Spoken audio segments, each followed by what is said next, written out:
Salam sejahtera warga kerajaan. Salam sejahtera Rock Samarinda.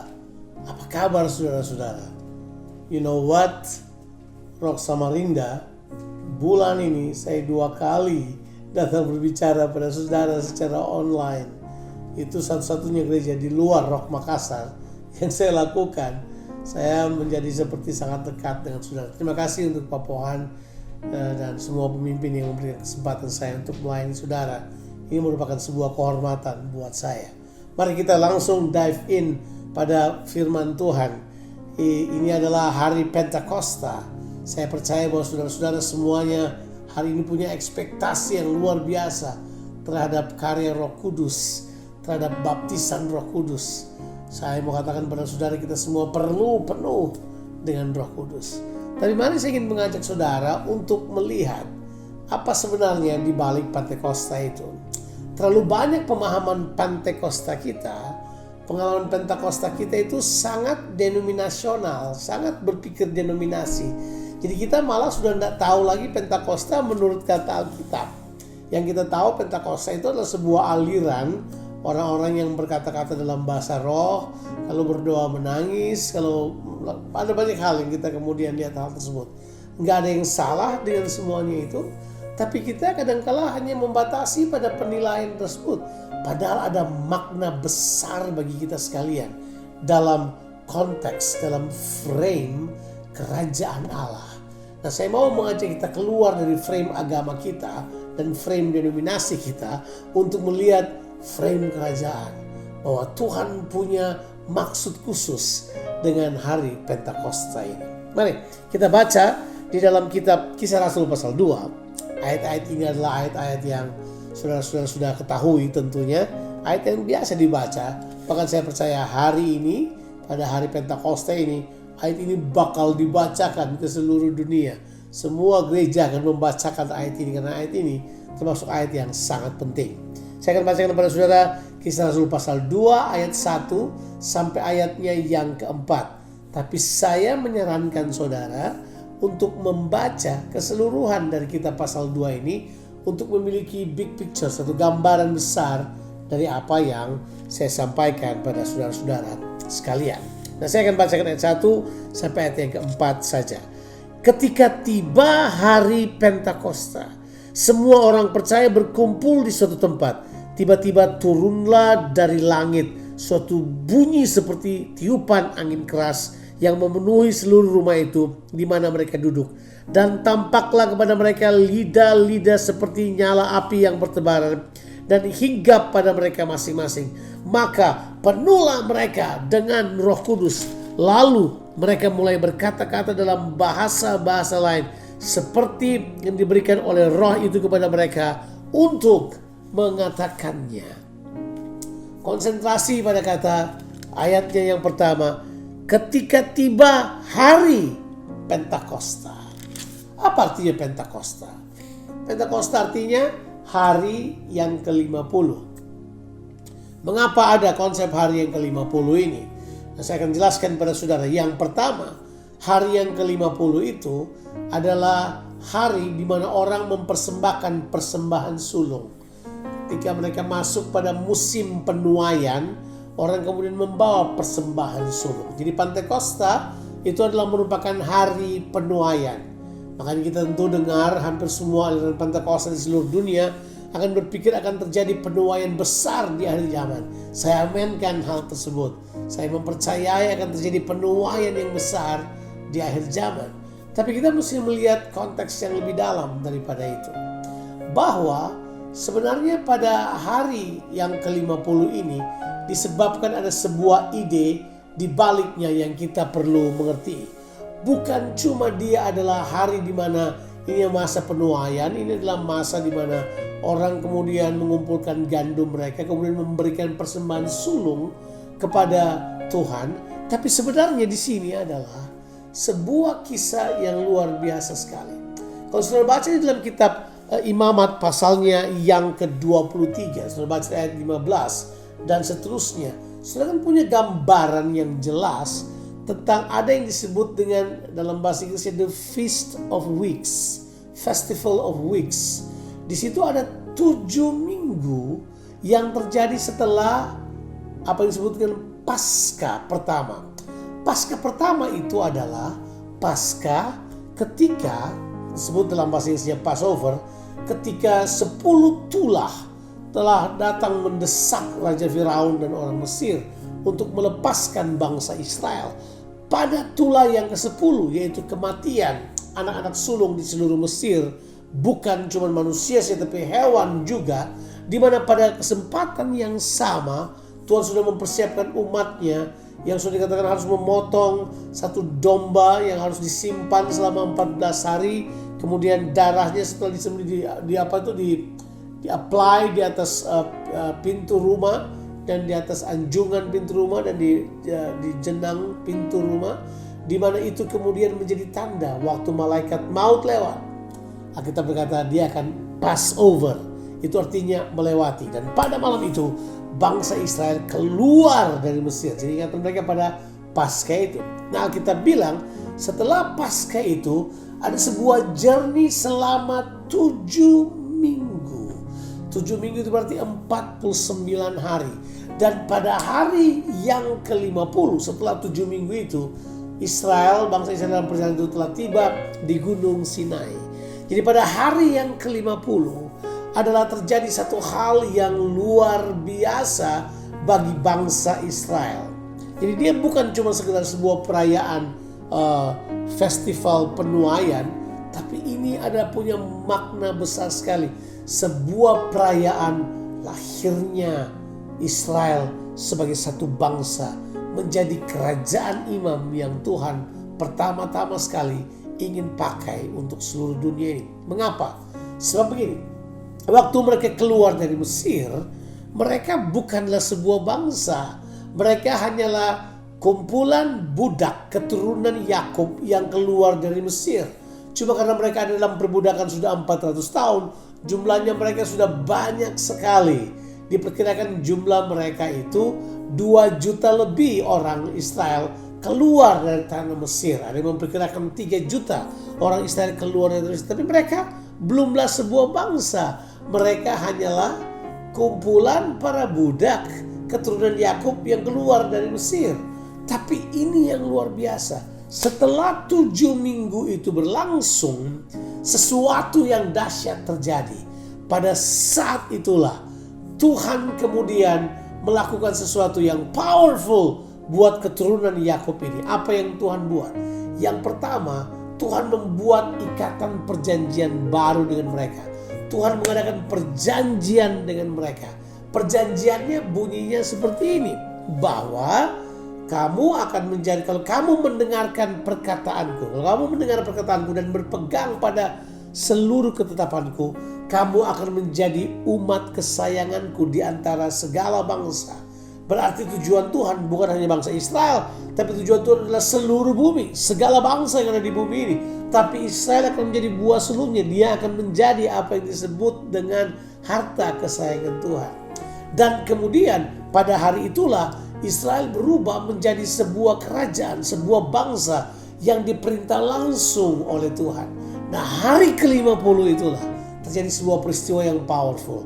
Tuhan memberikan hukumnya kepada bangsa Israel lewat Musa di atas gunung itu. Waktu mereka menerima hukum itu, mereka berubah menjadi sebuah bangsa yang beradab. Mereka bukan budak lagi. Mereka adalah sebuah bangsa yang merdeka dan beradab. They are civilized. Mereka sekarang menjadi bangsa yang punya peradaban karena ada hukum yang diberikan pada mereka. Jadi pada hari yang ke-50 setelah Paskah itu, makanya benar kan, setelah kebangkitan Yesus, Paskah itu kematian dan kebangkitannya 49 hari, 50 hari kemudian barulah hari Pantekosta ada. Jadi saya mengatakan kepada saudara sebuah kebenaran yang khusus pada saudara hari ini, bahwa bangsa Israel menjadi sebuah bangsa yang diperintah langsung oleh Allah. Bangsa Israel adalah bangsa yang dipimpin oleh ibadah mereka kepada Tuhan. Bangsa yang dipimpin oleh penyembahan mereka kepada Tuhan. Yang luar biasanya adalah hari Pantekosta ternyata, the feast of 7 weeks, Hari berikutnya itu adalah hari Tuhan memberikan hukum Taurat kepada bangsa Israel. Tapi tentu kita tahu perjalanan mereka kemudian mengalami masalah. Karena mereka kemudian tidak menyukai pemerintahan Tuhan. Mereka mulai memilih raja-raja mereka. Mereka memberontak terhadap Tuhan. Mereka nggak suka diperintah oleh Tuhan. Tapi Tuhan tetap mencintai bangsa Israel. Sampai pada zaman nabi-nabi. 3 nabi besar kemudian bernubuat tentang sebuah perjanjian yang lain dari perjanjian Musa.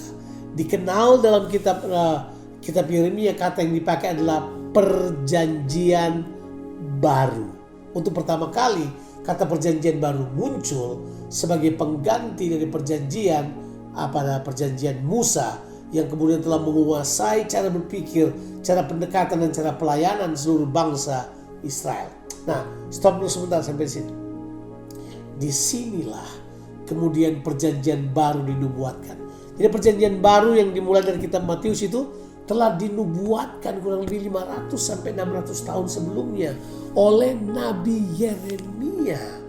Nabi Yesaya juga mengatakannya, Nabi Yehezkel juga mengatakannya. Saudara baca kitab Yesaya 30 ayat 21 bahwa Tuhan mau menuntun umatnya dari dalam. Yehezkel 36 ayat 26, Yehezkel pasalnya ke-11 ayat ke-19 berkata Tuhan memberikan kepada kita hati yang baru supaya kemudian hukum-hukumnya dia taruh dalam hati kita. Itu telah merupakan pandangan dari para nabi. Ya, coba kita lihat sekarang nubuatan Nabi Yeremia. Kalau ini kita perlu baca di dalam kitab Yeremia pasalnya yang ke-31. Saya akan bacakan ayat 31 sampai ayatnya yang ke-34. Kenapa saya harus cerita ini buat saudara? Supaya saudara punya mentalitas denominasi, tolong berubah. Pantekosta milik seluruh dunia. Pantekosta milik seluruh bangsa. Sebab ini adalah Tuhan memberikan hukumnya. Tapi sekarang di perjanjian baru agak berbeda.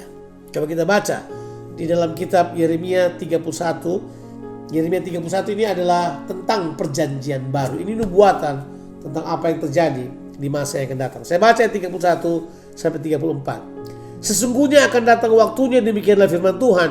Aku akan mengadakan perjanjian baru dengan kaum Israel dan kaum Yehuda. Bukan seperti perjanjian yang telah kuadakan dengan nenek moyang mereka pada waktu aku memegang tangan mereka untuk membawa mereka keluar dari tanah Mesir.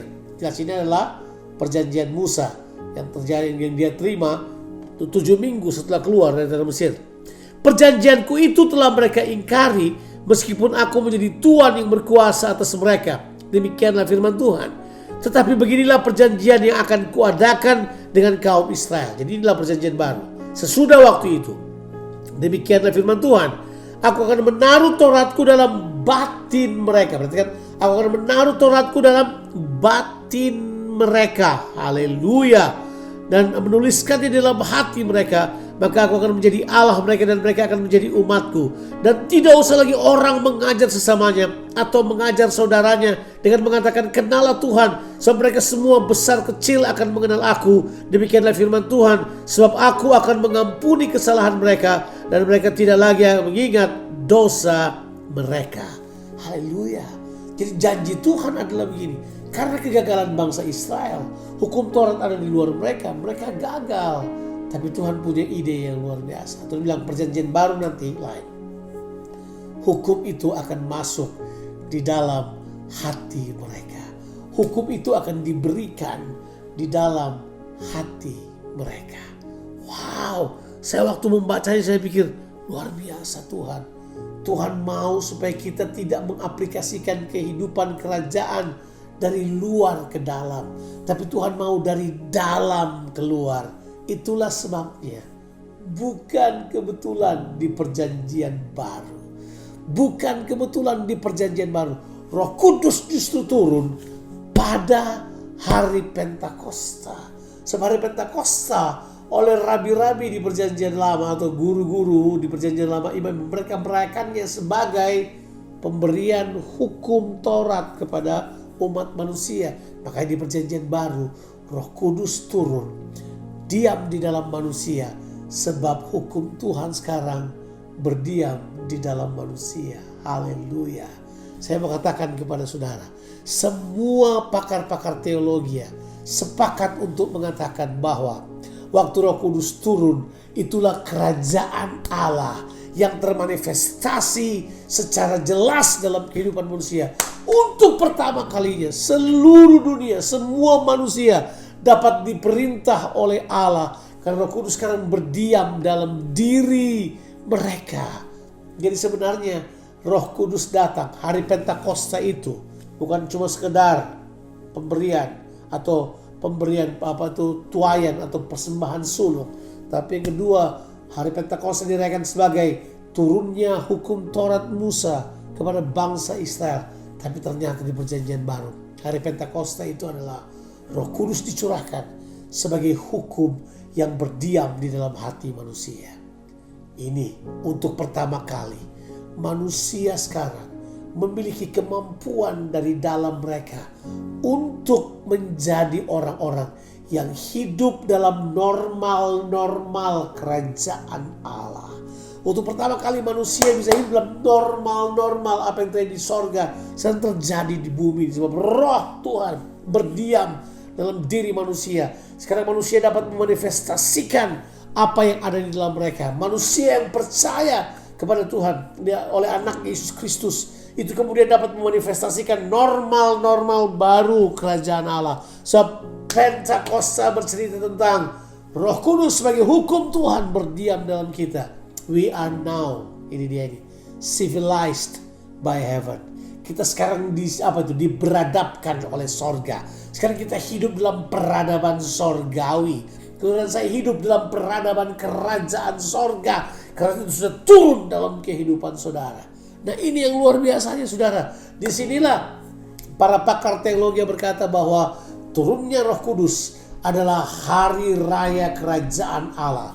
So this is the day of the kingdom. Inilah saat kerajaan Allah dinyatakan ke seluruh dunia. Saudara-saudara, dalam frame kerajaan beda penglihatan kita. Bukan cuma sekedar bahasa roh yang penting.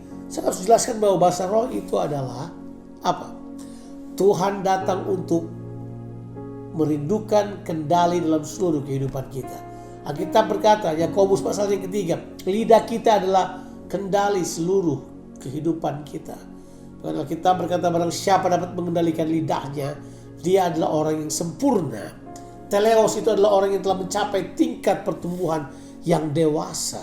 Berarti saya mempercayai dari kitab Kisah Rasul pasal yang kedua yang berkata, lalu mereka mulai berkata dalam bahasa-bahasa yang baru bagi mereka seperti yang diberikan oleh Roh Kudus. Berarti bahasa mereka bukan maunya mereka lagi. Lidah mereka diatur oleh Roh Kudus. Berarti kehidupan mereka sudah mulai dapat dikendalikan oleh Roh Kudus. Disitulah pemerintahan Allah yang sejati terjadi ketika kita kemudian diperintah oleh Roh Kudus. Sebab hukum Allah kemudian berlangsung dalam kehidupan kita. Hukum-hukum Tuhan menjadi sesuatu yang natural keluar dari kehidupan kita.